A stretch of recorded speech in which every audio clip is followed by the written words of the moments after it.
আমি চেষ্টা করছি যারা শহীদ হয়েছিলেন তাদের ছবিগুলো দেখানোর আমি সাধ্যমতো চেষ্টা করছি।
এইভাবেই শহীদদের ছবিগুলো চিনমৈত্রী সম্মেলন কেন্দ্রের ভিতরে টানানো আছে বড় করে, এবং সেটাই আমি সাধ্যমতো দেখানোর চেষ্টা করলাম। যেহেতু এখানে অনেকেই বলছেন কোন কোন এলাকা এবং তাদের নাম্বারটা থাকলে মানুষের চেনা সুবিধা হতো, পরিচয় কর্মটা ভালো হতো। যাই হোক, আমি মোটামুটি যতটুকু পারি সাধ্যমতো দেখানোর চেষ্টা করলাম, সেটাই আমি দেখে যাচ্ছি। আমি খন্দকার মাসুদুজ্জামান। সকাল থেকে আমরা ধারাবাহিকভাবে রাজধানী ঢাকার এই যে চিত্র বিভিন্ন জায়গায় সারা দেশে যারা শহীদ হয়েছিল তাদের সেই ছবিগুলো এখানে রাখা আছে, সেটাই আমি দেখে যাচ্ছি। বিশেষ করে জুলাই আন্দোলন সংগ্রামে আমরাও ছিলাম।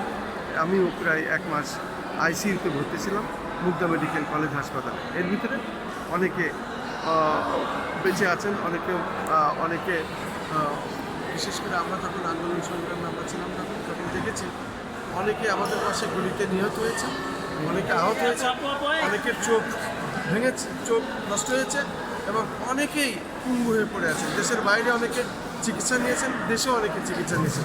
সেই মুহূর্তটা ছিল অত্যন্ত কঠিন এবং অমানবিক।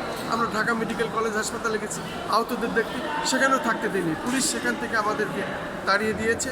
এবং আওয়ামী লীগের যারা দোসর ছিল, আওয়ামী লীগের নেতারা ছিল, ছাত্রলীগরা ছিল, এবং কেন্দ্র আওয়ামী লীগের যেসব ভয়ঙ্কর নেতারা, তারা সেখান থেকে যায় সরাসরি পুলিশ দিয়ে অ্যারেস্ট করিয়ে দিয়েছে। সেখান থেকে পালিয়ে যায় অনেকে বাইরে বিভিন্ন জায়গায় গোপনে চিকিৎসা নিতে হয়েছে। এই ছিল আওয়ামী লীগ ফ্যাসিস্ট আমলের শেখ হাসিনার সেই অবস্থা।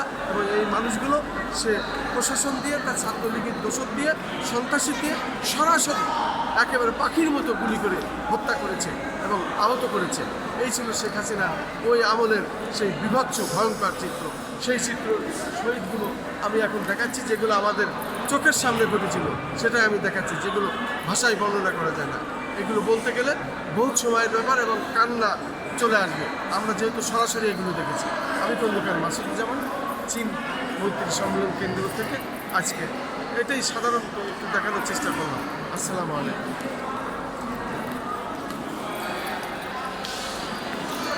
আমরা দেখতে পাচ্ছি অনেকের মা, অনেকের স্বজনেরা, অনেকের আত্মীয় স্বজনেরা, অনেকের স্বজনেরা এভাবে হামাগুড়ি দিয়ে দেখছেন যে কি অবস্থা, তার ছেলে কোথায়, তার আপনজন কোথায়, তার ভাই কোথায়, তার বোন কোথায়, তার যেসব ছোটো ছোটো শিশুরাও হত্যা হয়েছিল, শহীদ হয়েছিল।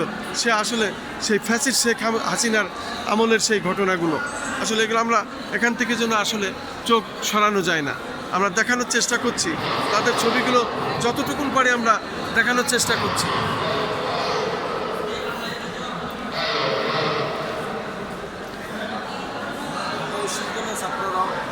হ্যাঁ, সব সারা বাংলাদেশের শহীদদের যে ছবিগুলো রাখা আছে আমি সাধ্যমতো দেখানোর চেষ্টা করছি।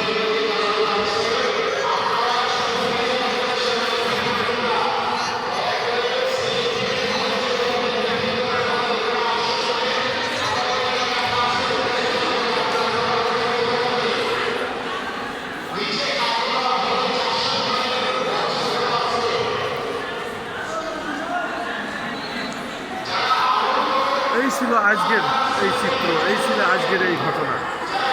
কি বলবো, আসলে বলার ভাষা নাই, বলার ভাষা হারিয়ে যায়। আমি খন্দকার মাসুদুজ্জামান, চীন মৈত্রী সম্মেলন কেন্দ্রের মধ্য থেকে